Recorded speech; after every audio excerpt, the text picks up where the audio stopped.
Assalamu alaikum dear viewers, and today's topic we are going to have discussion on articles and articles को समझना एक बहुत ही ज़्यादा important point है क्योंकि आप जिस किस्म के भी टेस्ट में अपेयर होते हैं उसमें articles का question ज़रूर होता है, whether that is the examination of ETA, whether that is the examination of CSS, PMS, whether you are appearing for any sort of examination in a university, तो differently you will be getting question from articles.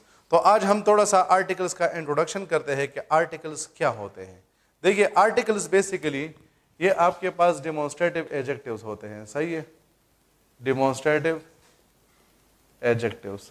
अब demonstrative adjectives क्या चीज़ होता है इस पे हम अलग से डिस्कशन कर चुके हैं, लेकिन यहाँ पर हम सिर्फ और सिर्फ जो है वो इसको एक अलग एंगल से डिस्कस करते हैं. जब आप पार्ट्स ऑफ स्पीच को डिस्कस करते हैं तो आपको दो किस्म के ओपिनियन मिलते हैं. एक बंदा कहते हैं कि हमारे पास 8 पार्ट्स ऑफ स्पीच है, तो जब वो बंदा कहते हैं कि हमारे पास 8 पार्ट्स ऑफ स्पीच है तो उसमें वो आर्टिकल्स को जो है वो डेमोन्स्ट्रेटिव एडजेक्टिव में डाल देते हैं. और कुछ बंदे ऐसे होते हैं जो कि कहते हैं कि हमारे पास 9 पार्ट्स ऑफ स्पीच है, तो जो बंदा कहते हैं कि हमारे पास 9 पार्ट्स ऑफ स्पीच है तो उसमें वो आर्टिकल्स को जो है वो अलहदा से जो है वो डाल देते हैं. अब देखिए आर्टिकल्स हमारे पास बेसिकली 2 टाइप्स के हैं. एक को हम कहते हैं इनडेफिनिट आर्टिकल्स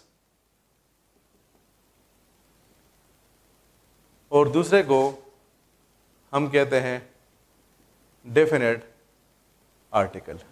इनडेफिनेट आर्टिकल में हमारे पास 2 है, एक हमारे पास है ए और दूसरा हमारे पास है एन.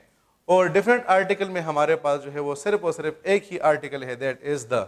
अब इनडेफिनेट आर्टिकल में जिस तरह हमने कहा कि ए और एन है तो इसमें हमारे स्टूडेंट बहुत ज़्यादा गलती करते हैं और वो ये समझते हैं कि ए को हम कंसोनेंट लेटर के साथ यूज़ करते हैं जबकि एन को हम वावल साउंड के साथ यूज़ करते हैं. और वो इस पॉइंट को नहीं समझते हैं कि हम वावल लेटर या वावल कंसोनेंट लेटर की बात नहीं कर रहे बल्कि हम वावल साउंड और कंसोनेंट साउंड की बात कर रहे हैं. खैर वावल साउंड और कंसोनेंट साउंड क्या चीज़ें होती हैं उस पर हम इंशाल्लाह बाद में डिस्कशन करेंगे, लेकिन यहाँ पर हम सिर्फ और सिर्फ इस चीज़ को समझने की कोशिश करते हैं कि डेफिनेट आर्टिकल क्या होता है और इनडेफिनेट आर्टिकल क्या होता है. तो इनडेफिनेट आर्टिकल हमारे पास, इनडेफिनेट का मतलब क्या है? अनडेफिनेट का मतलब होता है अननाउन, या जब हम कहते हैं कि नॉट स्पेसिफाइड, यानी एक बंदा है या एक चीज़ है जिसको हम नहीं जानते हैं तो हम उसे कहते हैं इनडेफिनेट. और डेफिनेट का मतलब होता है नोन, या जिसको हम स्पेसिफाइड भी कह सकते हैं, यानी वो चीज़ जिसको मैं क्या करता हूँ, जिसको मैं जानता हूँ या मुझे उसके बारे में इंफॉर्मेशन है तो हम उसे कहते हैं डेफिनेट. अब अगर मैं एक सेंटेंस लिखूँ, मैं कहता हूँ कि ओपन अ बुक और मैं आपसे कहता हूं कि open the book. Open a book and open the book, in 2 sentences में फर्क क्या होगा? जब मैं कहता हूं कि ओपन अ बुक तो मैं आपसे ये कह रहा हूं कि एक किताब खोले. अब आपकी मर्जी है, आप जो भी किताब खोलेंगे वो क्या होगा, वो ठीक होगा, क्योंकि मैंने आपको ये स्पेसिफाई नहीं किया है कि आपने कौन सा किताब खोलना है. लेकिन जब मैं आपसे कहता हूं कि ओपन द बुक तो चूंकि मैं इंग्लिश का टीचर हूं, अब आपने क्या करना है कि आपने इंग्लिश के बुक को खोलना है. तो जब मैंने कहा कि ओपन अ बुक तो आपके पास आपकी मर्जी बन गई कि आपने जो भी किताब खोलना है आप उसको खोल देंगे. और जब मैंने कहा कि ओपन द बुक तो यहाँ पर मैंने बुक्स को स्पेसिफाई कर लिया है कि नहीं, आप दूसरे किसी किताब को नहीं खोलेंगे बल्कि आपने सिर्फ और सिर्फ इंग्लिश की किताब को खोलना है.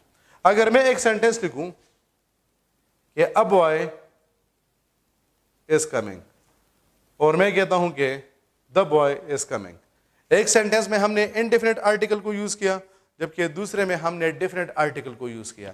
अब जब मैं कहता हूं कि अ बॉय इज कमिंग तो एक लड़का आ रहा है, अब वो लड़का कौन है हम उसे नहीं जानते हैं. लेकिन जब मैं कहता हूं कि द बॉय इज कमिंग तो फिर फॉर एग्जांपल हम किसी लड़के का इंतजार कर रहे थे और वो लड़का जो है वो आ रहा है. तो अब पहले में हमारे पास वो जो बॉय है वो हमारे पास नॉट स्पेसिफाइड या अननोन बन गया है, जबकि दूसरे में हमारे पास जो लड़का है वो हमारे पास क्या है, वो हमारे पास नोन या स्पेसिफिक बन गया है. एक और एग्जांपल मैं आपको देता हूं. फॉर एग्जांपल आप क्लास में बैठे हैं और आपका एक क्लास फेलो आता है वो और आपसे कहता है कि अ टीचर इज एब्सेंट, और दूसरा आता है वो आपसे कहते हैं कि द टीचर इज एब्सेंट. आप लोग क्लास में बैठे हैं, आपका एक क्लासमेट आता है और वो आपसे कहते हैं कि अ टीचर इज एब्सेंट, तो वो कह रहे हैं कि एक टीचर नहीं आए हैं. अब वो कौन से टीचर हैं? हो सकता है कि वो फिजिक्स के टीचर हो, केमिस्ट्री के टीचर हो, बायो के टीचर हो, मैथमेटिक्स के टीचर हो, लेकिन उसने टीचर को स्पेसिफाई नहीं किया है. لیکن لیٹ سپوز ابھی آپ لوگ کی فزکس کی کلاس ہو رہی ہے اس وقت, اور وہ بندہ آ کر آپ سے کہتا ہے کہ دا ٹیچر از ایبسینٹ, تو پھر وہ آپ سے یہ کہنا چاہتے ہیں کہ جو فزکس کے ٹیچر ہے وہ کیا ہے, وہ ایبسینٹ ہے. تو اب آپ دیکھ سکتے ہیں کہ ہم جب انڈیفینٹ آرٹیکل کو یوز کرتے ہیں تو ہم اس کو کامن سینس میں یوز کرتے ہیں. ہمیں پتہ نہیں ہوتا کہ ہم کون سے بندے کی بات کر رہے ہیں, وہ بندہ ہمارے پاس ان نون ہوتا ہے, ہم اسے نہیں جانتے ہیں. اور جب ہم کیا کرتے ہیں, ہم جو ہے وہ ڈفرینٹ آرٹیکل کو یوز کرتے ہیں, تو پھر ہمیں یہ پتہ ہوتا ہے کہ ہم کس چیز کی بات کرتے ہیں. ایک اور لاسٹ ایگزامپل میں آپ کو دیتا ہوں تاکہ آپ کی انڈرسٹینڈنگ اور بھی کلیئر ہو جائے. اگر میں نے آپ کو جو ہے وہ فار ایگزامپل کیا کیا ہے, میں نے آپ کو ایک بک دی ہے, کیا دی ہے, ایک بک دی ہے, اور میں آپ سے ایک سینٹینس کہتا ہوں کہ گیو می اے بک, اور میں آپ سے کہتا ہوں کہ گیو می دا بک. اب جب میں آپ سے کہتا ہوں کہ گیو می اے بک, تو میں آپ سے کہہ رہا ہوں کہ مجھے ایک کتاب دے دے. اب وہ کتاب جو بھی ہوگی آپ کی اپنی مرضی ہے, چاہے آپ مجھے جو ہے وہ کوئی ناول دیتے ہیں, آپ مجھے کوئی ڈرامہ دیتے ہیں, آپ مجھے کوئی سائنس کی بک دیتے ہیں, آپ مجھے کوئی میتھمیٹکس کی بک دیتے ہیں, آپ کی اپنی مرضی ہے, آپ مجھے جو بھی بک دیں گے وہ کیا ہوگا, وہ ٹھیک ہوگا. لیکن جب میں آپ سے کہتا ہوں کہ گیو می دا بک, تو پھر آپ نے مجھے وہی کتاب دینی ہے جو کہ میں نے آپ کو دیا ہوا ہے. تو اب دیکھ سکتے ہیں کہ ایک ورڈ کے چینج کرنے سے, اور دا کے چینج کرنے سے آپ کے جو سینٹینس کی میننگ ہے اور اس کا جو سینس ہے وہ مکمل کا مکمل چینج ہو رہا ہے. پہلے میں آپ کے پاس وہ چیز ان نون بن جاتی ہے, جبکہ دوسرے میں وہ چیز آپ کے پاس کیا بن جاتی ہے, نون بن جاتی ہے. تو اس کو ہم کیا کہیں گے, اس کو ہم کہتے ہیں انڈیفینٹ, اور دوسرے کو ہم کہتے ہیں ڈیفینٹ, کیونکہ انڈیفینٹ کی وجہ سے ایک چیز ہمارے پاس ان نون بن جاتی ہے, جبکہ ڈیفینٹ کی وجہ سے وہ چیز ہمارے پاس کیا بن جاتی ہے, نون بن جاتی ہے. آرٹیکلس چونکہ بہت زیادہ ضروری ہے اور ہر ایک ایگزامینیشن میں آتے ہیں, اس وجہ سے میں آپ کو آرٹیکلس 5 حصوں میں پڑھاؤں گا. سب سے پہلے پارٹ میں ہم یہ ڈسکس کریں گے کہ انڈیفینٹ آرٹیکل کو ہم کہاں پر یوز کرتے ہیں. پھر دوسرے پارٹ میں ہم یہ ڈسکس کریں گے کہ انڈیفینٹ آرٹیکل کو ہم کہاں پر یوز نہیں کرتے ہیں. اس کے بعد ہم ڈسکس کریں گے کہ ڈیفینٹ آرٹیکل کو ہم کہاں پر یوز کرتے ہیں. اور فورتھ پارٹ میں ہم یہ ڈسکس کریں گے کہ انڈیفینٹ آرٹیکل کو ہم کہاں پر ڈیفینٹ آرٹیکل کو ہم کہاں پر یوز نہیں کرتے ہیں. اور لاسٹ پارٹ میں ہم یہ ڈسکس کریں گے کہ کون کون سے ایسے سچویشنز ہوتے ہیں کہ جس میں ہم سینٹینس میں آرٹیکلس کو ریپیٹ کرتے ہیں.